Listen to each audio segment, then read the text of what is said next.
it is a new year, people. I mean, great things are yet to come in 2026.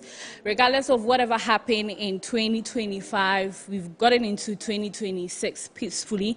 We have to give thanks to Jehovah God for everything that he has done for us. We have to be heavy on the gratitude because, I mean, if it's not because of him, we wouldn't have seen 2026. So we have to be grateful. But I would say that may 2026 bring you peace, love, laughter, and happiness in your life, because we need that to get through the 365 days. But then I will be very, very candid and say that this year, let's your dreams be more heavier than your fears. Whatever that you are afraid to achieve, whatever you cannot do, 2026, put everything into motion and make sure that you get it done. But anyways, you're welcome to Entertainment Review on Metro Television. We are live on DSTV channel 277, live on Facebook and YouTube is Metro TV Ghana. Don't forget to follow us on Instagram, Metro TV _GH. My name is Nanaya Tanwa Boash. We are back on the